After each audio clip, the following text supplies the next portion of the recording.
Hi, and welcome back to another episode of ADK Talks. I'm Jane, and I'm here with my co-host and brother, Steve. Say hi, Steve. Hi, Steve. Never gets old. Only we do. Only we do, right? Welcome to another edition of ADK Talks, where we share the stories behind the places and people in the region we love, the Adirondack Park in upstate New York. Today, we're going to do a reader mailbag. It's been a while since we've answered your questions, and we tend to get lots of interesting questions this time of year. A lot of them focus on what to do here in the winter. And the short answer is there's plenty of things to do here in the winter, both inside and out. And hopefully we will give you some perspective on things you can do. If we can. So whether you're skiing, hiking, festival hopping, or just trying to stay warm, we've got you covered.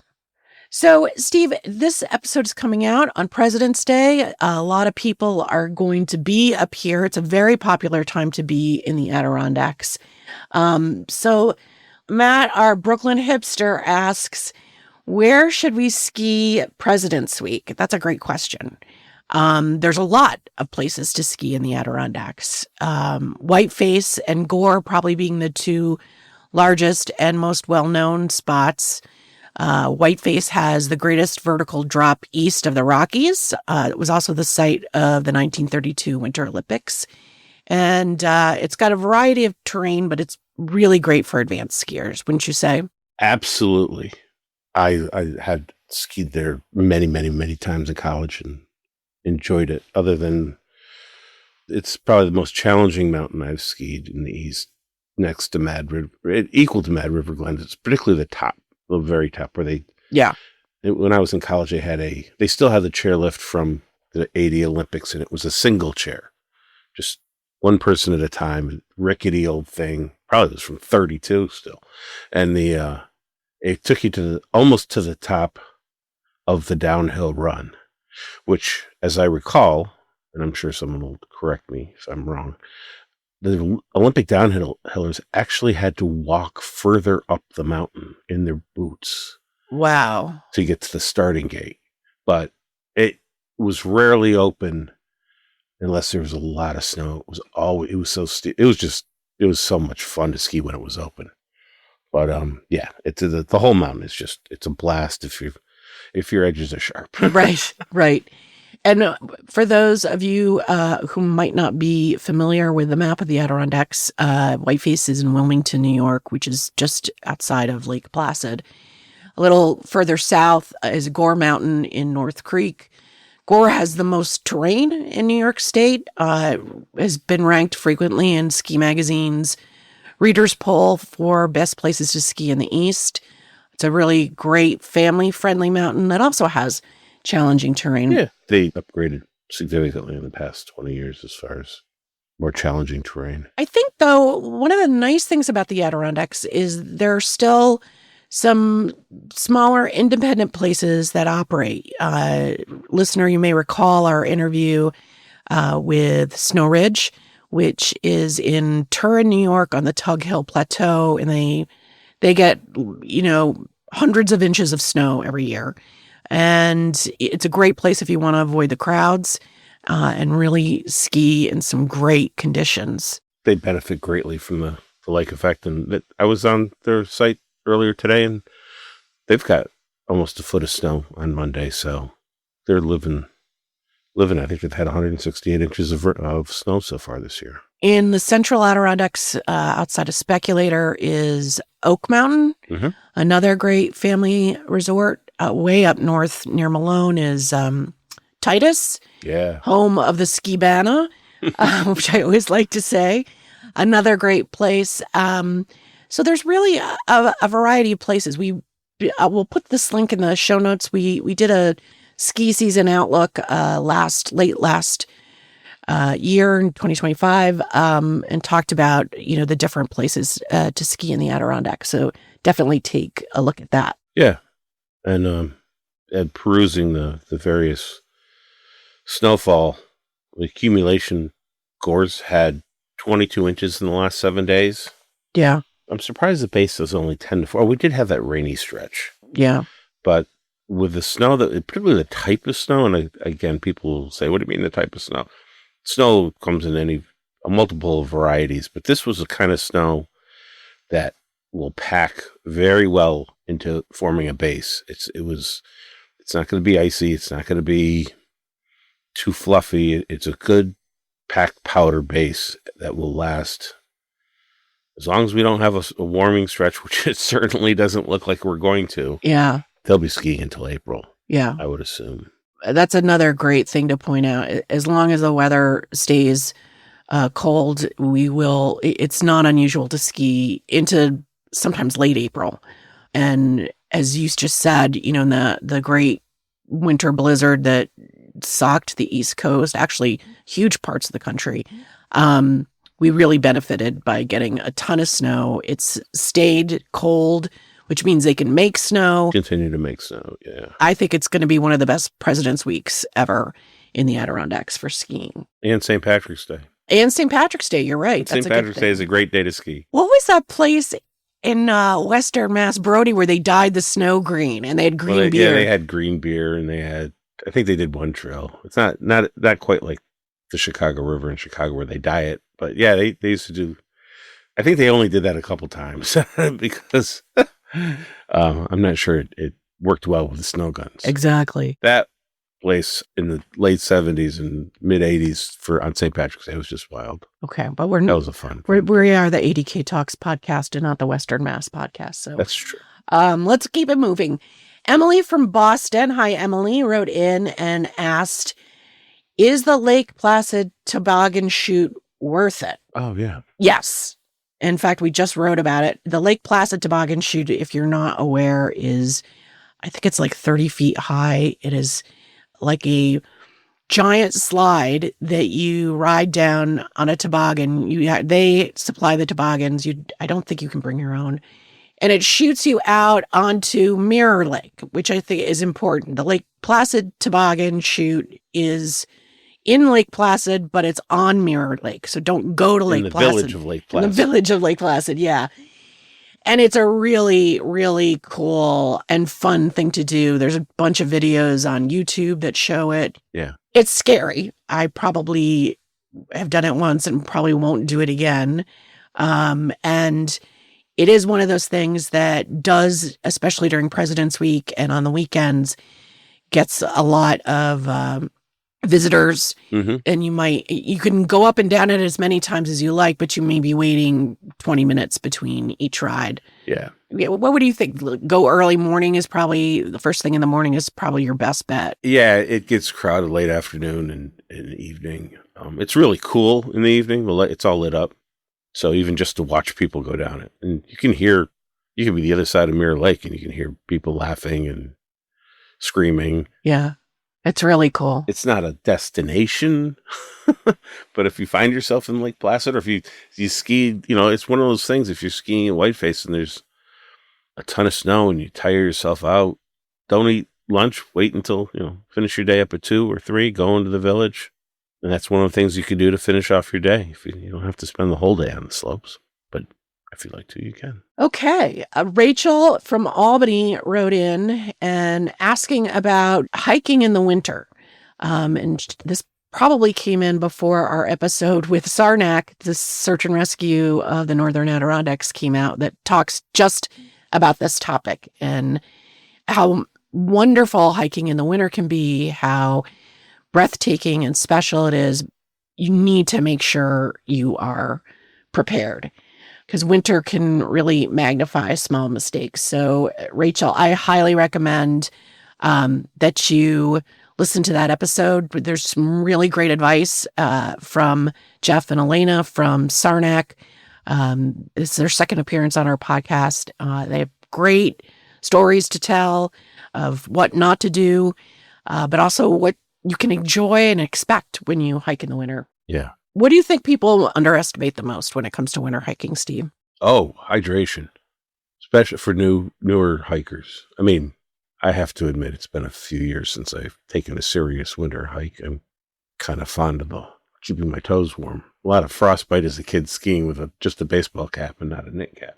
But before the days of helmets. But I think everyone underestimates how much water they need in Yeah. the wintertime. You just don't think of it because you're not sweating, you're not hot. There's the hiking piece of it. Because of the snow, you're probably going to be wearing snowshoes. In fact, it's required if there's more than... You should be wearing snowshoes. Yes. Snowshoes, it's required if there's, I think they said more than 6 inches of snow on the ground. And you're just going to be exerting yourself even more. And I thought one of the really good pieces of advice they had on that episode was, if you're not used to hiking in the winter, you haven't done it before and you want to try it out, there are a ton of places that offer guided hikes. Yeah. Paul Smith's Visitor Interpretive Center, check out their website. In Bolton Landing, up beyond a farm, which is a really interesting place to visit any time of year. But they offer lots of guided snowshoe hikes. The Adirondack Interpretive Center, ADK, that group, you can check out their website. There are a ton of people who not only will take you, they'll give you all the advice you need on how to prepare, what to bring, what to expect. So, Rachel, if you really want to try winter hiking, I think that's a great place to start. You can even hire your own guide. We talked with Matt Burnett earlier. I keep saying earlier this year. It's a new year. It is early this year. In early 2025, who talked about, how he takes clients out in the winter as well. And something we don't mention very often, the other option is cross-country skiing. We talk a lot more about Nordic or downhill skiing, not the Nordic side of it. Alpine skiing is downhill skiing. Nordic is cross-country. And it's it's another way to get out. Enjoy the wilderness, enjoy the winter, and it isn't that difficult. Once you get a little lesson, it doesn't take long. If you stick to the groomed, flatter trails, you'll be on your way in a matter of less than an hour, I think. I'm trying to remember when I did it. It was just, it's really a great way to, go across the lake or farm. There's a lot of opportunities in Google Cross Country Center in the Adirondacks. Yeah. I mean, let's just name a couple. Mount Van Hovenberg in Lake Placid has a ton of trails. They often host races, but it's a great recreational place to go. One of my favorites is Garnet Hill. Oh, yeah. Garnet Hill Lodge has it's terrific. They have a whole, shop and place where you can buy or I believe rent skis. There's outside of Tupper Lake, there's some great trails. There's trails everywhere. Yeah, Lapland Lake in Northville. Yeah. The North Creek Ski Bowl, which is on Gore Mountain as well. So if you're downhill skiing or snowboarding and want to try cross-country skiing, that's a great place. In fact, they just opened a brand new lodge and restaurant there, and they've really built out that facility. They offer also, you can ski at night, which is a lot of fun too. Yeah, and a lot of people, certain members of the family want to downhill and certain members want to cross country. It's an opportunity to do both. Can you connect between Gore and the ski bowl? Yes. I'd have to go back and check about if snowmaking exists. I remember that was a stumbling block. I'm pretty certain they did add snowmaking and you can ski but I would confirm that. Okay. There used to be a trail. Yeah. Again, going back to the 80s, cross-country trail that connected. It was a big, long, looping trail that went way off to the east, southeast, and back around. Should have consulted a trail map. That would have taken planning and forethought, Steve. Forethought. I think it's also worth mentioning that North Creek Ski Bowl was actually the original Gore Mountain, the original place to ski. And back in the 30s, people would come up by train. Right from Schenectady to... Right into North Creek. And there's some amazing pictures. It was ride up and slide down. They would put people in the back of a dump truck, pack you in. Pickup trucks, weren't they? No, you see it. It's a big dump truck. Oh, wow. And drive people up to the top, and then they would slide down on their skis. And it actually... Wooden skis. Lois Schaefer created the first...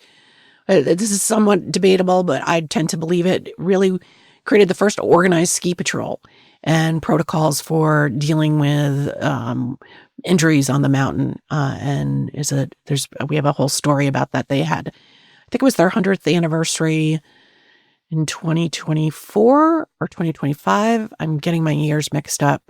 I think it was 2024, and they had a lot of really great exhibits and talks, and there's a lot of information about it if you're interested. All right, enough for that tangent. Exactly.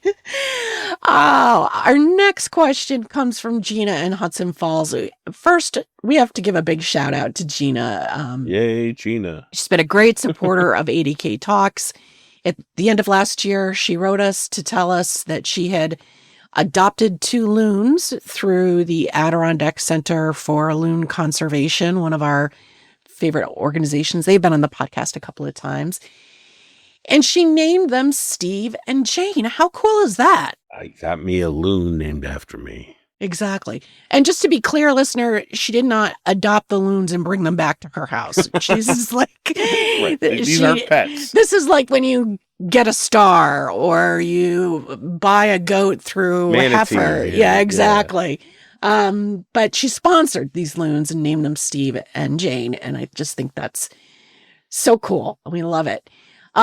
She also said that they sent her a really cool package of pictures and a certificate. Really neat. So if you're looking for a gift for somebody, I think that's a great idea. Yeah. One thing she asked, though, was that the picture of Steve, the male loon, had 2 loonlets, which are what they call the loon chicks, baby loons, riding on its back. And she asked, is that typical behavior? Well, Steves are very caring fathers, you know. Steves are very caring fathers. So I should name more Steves. But male and female loons share the responsibilities for parenting. They both take turns sitting on their nest, and it is not uncommon to see the papa loon ferrying around the baby loons. I have a hard time telling male and female loons apart. I don't know. I can't.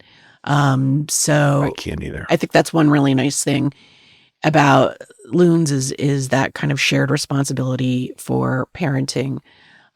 We also learned from Denise at the Adirondack Center for Loon Conservation that loons do not mate for life. So that is a myth.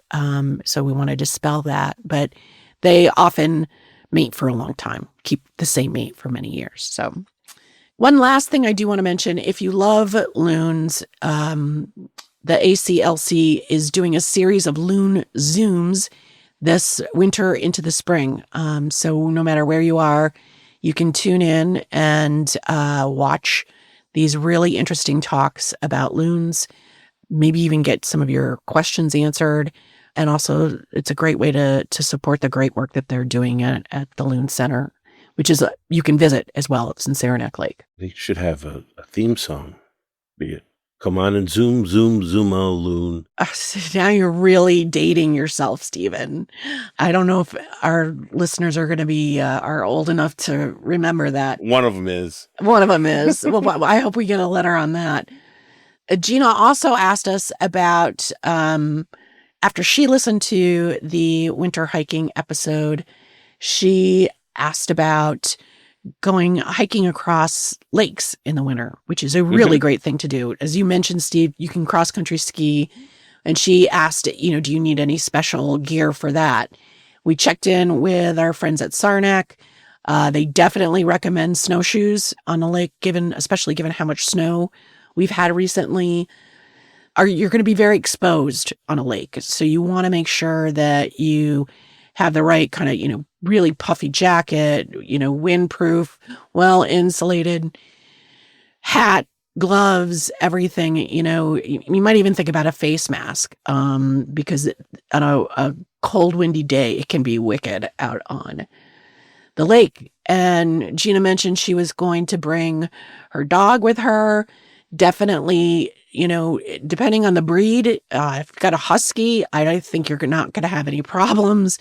If you have a, doodle, you might want to put some little booties on that dog. You might want to get a little sweater.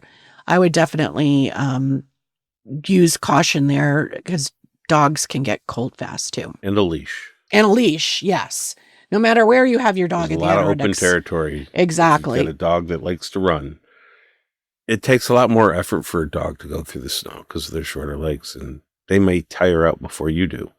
So be prepared to turn around earlier than you might expect if your dog is starting to show signs of fatigue It's a really good point. and bring a small dish with your water because they're going to be thirsty. Yeah. Although they can eat the snow, it's not as hydrating as drinking directly out of a bowl. Moving on, Dan from Washington, D.C. wrote in, and he said, is it crowded in the Adirondacks in the winter? And, where should I go to avoid crowds? All right, Steve, what do you think? How would you answer that? I think I might head to Tupper Lake or Wilmington, New Vita Preserve, but you can go to Saranac and visit the ice castle during the day and not encounter huge crowds.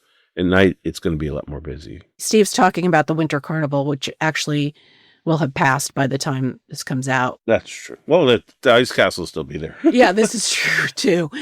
The Adirondacks aren't like a really crowded place to begin with in any season. I mean, you can go to Lake George Village and you'll have crowds there. Maybe in downtown Lake Placid during certain festivals. During the summer, it's not what I would call crowded like Times Square. Right. But again, 6 million acres. Well, there's limited parking and there's limit in the villages, so it's going to feel a lot more crowded than it is. Yeah, but I think your point about Tupper Lake is a good one. That is a great place to visit any time of year. In the winter, there are plenty of things to do. There's great shopping, some nice restaurants. One of my favorites anywhere is the Woodshed on Park. It's also, Tupper Lake is one of the places with the lowest light pollution in the U.S. Very, very dark skies, which is probably why the Adirondack Sky Center is located there, and they're definitely worth checking out. They have a observatory with a roll-off roof, and they do lead stargazing things and events. And if you really love the stars, that's a really cool, fun place to visit. And keep an eye out for the websites that talk about the Aurora Borealis, because it's another way of getting yourself up there and seeing the Northern Lights with your naked eye. The Northern Lights. Yeah. I mean, we've had opportunities to spy them down here, but using the camera on our phone. Yeah, I've seen them actually in the summer. Yeah. Right here, on Loon Lake. And it's an amazing sight. You don't have to go, to Iceland. No, but you see them that much better. Yes. Yeah, exactly. In a darker place. And those websites are very, very instructive as to when to keep an eye out what's going to happen. So if you happen to be in the North Country on any given day, it's just worth a look. Yeah. Or they have email notifications you can sign up for, and they'll tell you when it's going to be more active, because they usually know about a day or two out. A little further south, we spoke about Lake George Village, and certainly, February is a great time. Every weekend in February, actually including the first weekend of March, is their Winter Carnival. Mm-hmm. There's plenty of stuff to do. The fireworks on Saturday nights. They have all kinds of fun and games for the whole family. But just north of that, on Lake George, is Bolton Landing, which is one of our favorite spots. That tends to be crowded in the summer. In the winter, some of their great restaurants are still open. The Sagamore Resort, this is coming out too late, but we just had them on talking about their amazing ice bar and what goes into creating that. There's shops are open. It's a really nice little kind of quiet time in the winter and a great time to visit Bolton Landing. Essex, New York, that's on Lake Champlain. Beautiful, quaint town. Mm-hmm. Highly recommend visiting there. We had the New Vita Preserve on recently in Jay, New York. Listen to that podcast episode. We've gotten so much mail about that, and people who really enjoyed that, and it's just an incredible story. It also strikes me, winter's a great time to go visit the great camps. Mm-hmm. Great Camp Santinoni. You can snowshoe in anytime you want. And ski. And skis. That's a great place to cross-country ski, too. Yeah. They also host several special event weekends during the winter. And we'll have a link on that on our podcast. We wrote an article about it on our website. And Great Camp Sagamore, while not open during the winter, they also host a couple of snow days where they have snow croquet, guided snowshoe, and cross-country ski events. So that's another really cool way to experience a great camp. And, the Vanderbilts did come here in the winter. So you can see what it must have been like during the Gilded Age and beyond to visit one of those places in the winter as well. And, we discussed this slightly in the fall. I want to make another point that it's a great time to drive through the Adirondacks. Now, don't do it in the middle of a snowstorm. But if it's a beautiful sunny day and you just want to get out, because all the leaves are off the trees. Yes. The views are all enhanced. You drive up 9N from Lake George, follow up the lake all the way. You get to see things that you wouldn't ever see in the summertime or in the fall when the leaves are still on the trees and you're looking out at the color. Drive along Lake Champlain. It's a great point. Drive up from Crown Point. And you can actually go up a little elevation. I forgot the name of the road, but if somebody were to email me or us, and I would certainly be able to tell them the route. But you could just get spectacular views across the lake. And then across from North Hudson, I'm driving from North Hudson down into Haas and down to North Creek or 28N. I was just going to say that from North Creek to Indian Lake. Yeah, for sure. Yeah. And 30 down to Indian Lake or up to Malone. It's the perspective is so different in the wintertime. Yeah. It's really striking. So if you just want to go to any of these places, those routes will get you there and make sure you enjoy the view. And remember a lot of these towns, Tupper Lake, Lake Placid, they got brew pubs. I love Racket River Brewery. That's one of my favorites. Mm-hmm. That road from Keene to Lake Placid, that's a stunning drive as well. And, Steve, in the wintertime, Steve's right. Don't go in the middle of a snowstorm. Be aware. Weather can change here fast. In the winter, I've never had to use it, but I always have a blanket and supplies in my car. But one thing I will tell you is we know how to clear a road up here. So, after I moved up here full time, my friends from, New York and Houston and other parts of the world that are more populated are always, can you get out? Is it okay?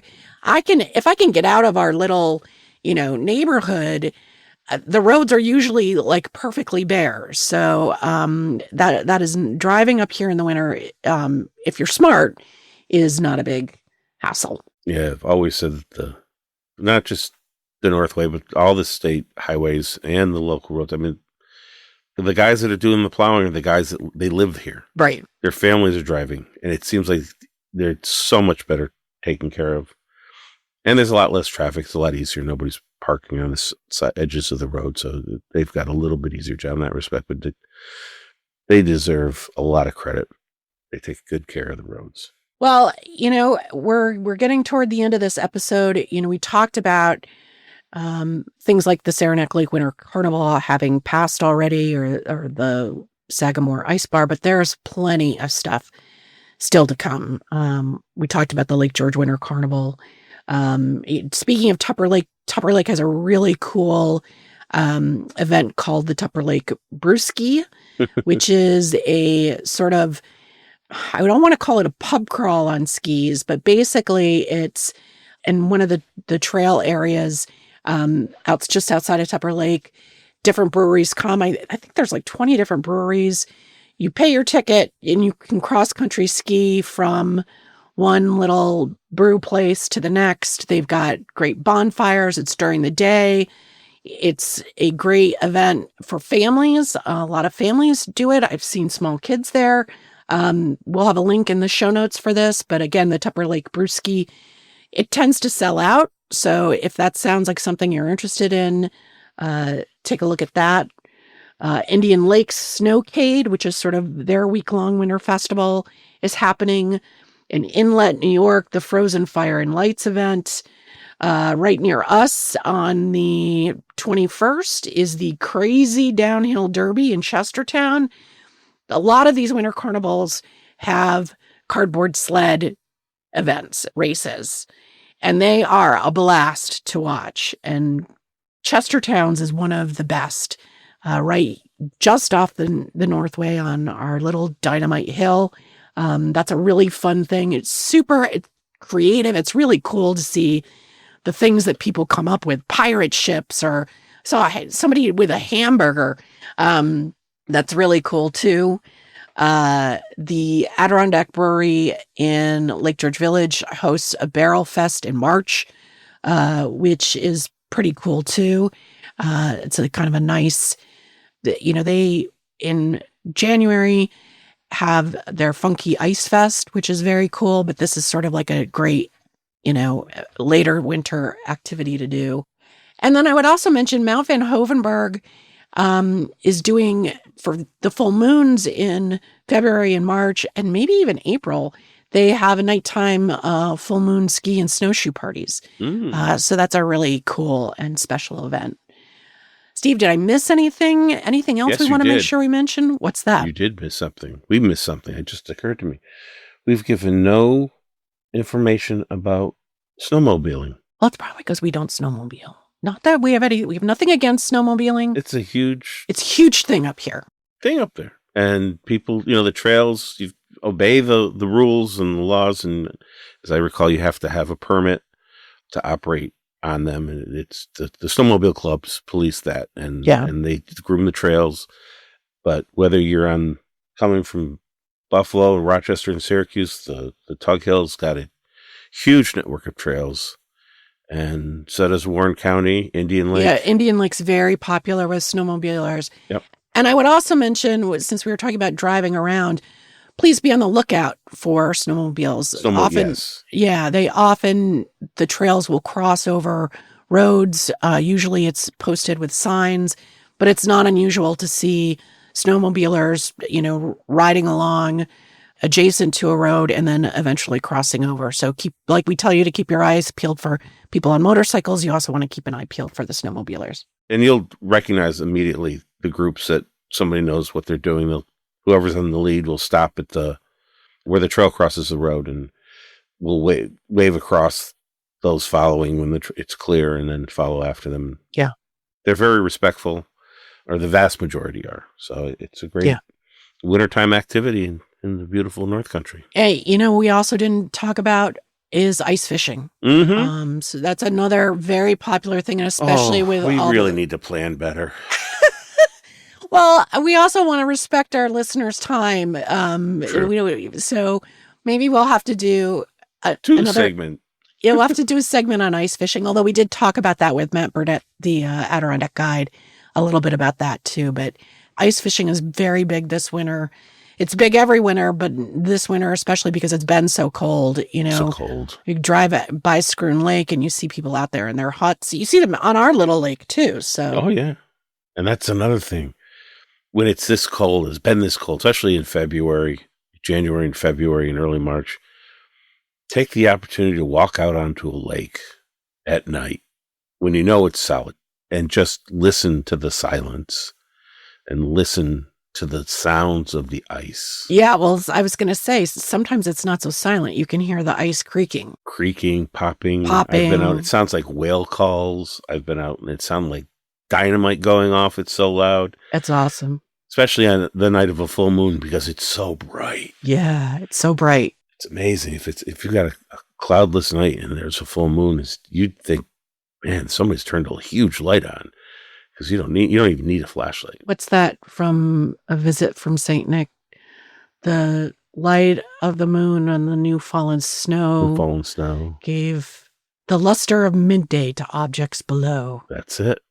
That's a perfect way to end it on a little poetic note. There you go. So, listener, thanks again for joining us on another episode of ADK Talks. We hope that we shared and imparted some great knowledge, and as well as some, unusual trivia that probably nobody cares about except for us. But I hope you really enjoyed that.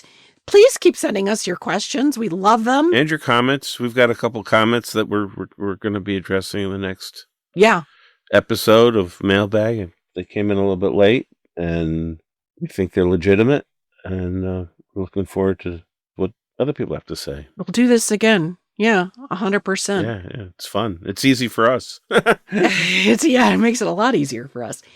Just a reminder, for more insights and information, visit our website, adktaste.com. And we should send those questions and comments to info@adktaste.com. That's right. Please. Sign up for our newsletter. It comes out weekly. We include what's happening around the Adirondacks, our recommended events, places to eat, where to shop, where to stay. It's packed full of useful knowledge. And if this episode helped you plan or rethink your winter trip, that's exactly what we hoped it would do. As you know, we just said you can find everything we mentioned on the podcast today in the show notes on Apple Podcasts and Spotify, or on our website. We have a dedicated page for each episode under the news section in our website. And on Apple Podcasts, please rate us. Yes, it matters. Ratings go a long way. Yeah. It matters. And it's not just because we want praise, although we do want praise. You want praise. And name your loons after us, too. Exactly. Please name more loons after us. But it helps our podcast be more discoverable. And what that means is it really helps people who are looking for more Adirondack content find it.